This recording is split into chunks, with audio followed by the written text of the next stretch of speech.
Two significant things happened last night. First off, last night, Kyrie Irving was traded to the Boston Celtics for Isaiah Thomas, a couple of players, and a draft pick. Also last night, I went to a fraternity. They are related, so hang in there. Trust me, the frat story will make sense. I have said I would never join a frat. Frat boys often really rub me the wrong way. Like, I always meet stereotypical frat boys. From my perspective, they're cocky guys in tank tops that just want to drink a ton. And that's not me. I'm not about that. So, stereotypical frat boy and I came to college for very different reasons. Tank top frat boy is here to have fun. I'm here to become a broadcaster. So last night when one of my former offensive linemen invited me to his frat for dinner, I was really hesitant. I was like, I don't know about that. But he's a good dude. He really helped me a ton my junior year of high school. So I showed up and I was blown away. His frat is really different from others I've been around. They're focused on school. They're regular dudes. They're nerds just like me. And I mean that in the kindest of way. They aren't cocky tank top frat guy. They're cool, down to earth frat guy. They don't haze. They were speaking my language last night. I was like, man, these guys are awesome. So last night, the Cleveland Cavaliers made all of this noise. They made all the right moves. They replaced Kyrie Irving with another all-star point guard. Great. They got Jay Crowder, who can contribute significantly to the Cavaliers roster. And even though I've never heard of Ante Zizic before, I'm told he's a promising young big man. Last night, the frat guys seemed like great guys. And they said everything right. They don't haze. They're focused on school. And they even gave me a bid, which, by the way, that's amazing. It means they offered me a spot in their fraternity. I didn't have to go through all the crap and all the work of recruitment. Honestly, if I wanted to be in a frat, it was a perfect scenario. If I wanted to be in a frat. See, my mind is made up.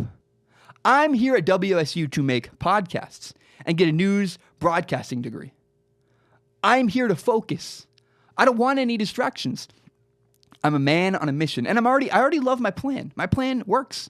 I think it's going really well. I'm not going to join a frat. No matter what they said, I was not going to change my mind. The Cleveland Cavaliers got everything right, on paper at least.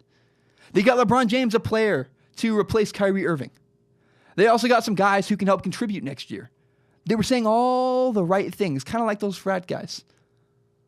But LeBron James has made up his mind. LeBron James is leaving Cleveland. It doesn't matter what you do or what you say. Well, so what does LeBron James value? And what is he trying to do? LeBron James values experienced NBA players. He's also trying to beat the Golden State Warriors. First of all, the trade sets up the Cavs to receive a 19-year-old baby through the draft. LeBron doesn't want to play with 19-year-olds. Remember, he values experience. It's LeBron or the pick. You're not going to get both. So they may consider trading the pick, but then the Cavs would have to make a really tough decision.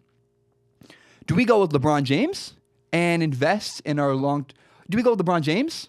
Or do we get rid of him and invest in our long-term viability? Because eventually LeBron James is going to retire. I mean, you get a guy for 15 years or 5 years. What do you do? LeBron also wants to beat the Warriors. The Cavs are still going to make a deep playoff run. I think, honestly, they're still the best team in the Eastern Conference. But they're not going to be able to beat the Warriors. Not with this team. In fact, this trade actually made the Warriors a worse matchup. Now the Cavs match up with the Warriors far worse than before, right? The one time they beat them in the finals, what did they do? They had a historic three-point shooting night. This trade does not make them better at shooting threes. This trade does not make them closer to beating the Warriors. Kyrie Irving has a better three-point percentage than Isaiah Thomas, both last year and lifetime. So the Cavs are now farther from beating the Warriors. And I think because of his style of play, Isaiah Thomas is going to deteriorate quickly. First of all, injuries will plague him, and eventually he will lose a step. I think this guy is going to retire in Cleveland, actually. He has like 3 years left. Isaiah Thomas is not a good long-term solution. LeBron has a plan, and I don't know what it is, but I'm certain his plan involves leaving Cleveland. Here are some examples. The other day, it was reported that LeBron James was leaving Cleveland 100% at the end of this year. And did you notice something? LeBron James did not deny it. So you know when that story came out about LeBron James would beat up Kyrie Irving? LeBron James immediately responded to that. He said, "No way, I would never do that." LeBron James is extremely aware of what is said about him. I read into his lack of denial as something. There's something there. Another issue with LeBron staying in Cleveland is Dan Gilbert, the Cleveland Cavaliers owner. Dan Gilbert and LeBron butt heads often. They have a rocky relationship, and I don't think that's going to last. LeBron is out of Cleveland. Last night sealed the deal. I really believe he's going to build something new somewhere else. I don't know his plan, but I'm certain LeBron James' new plan next year does not involve the Cleveland Cavaliers.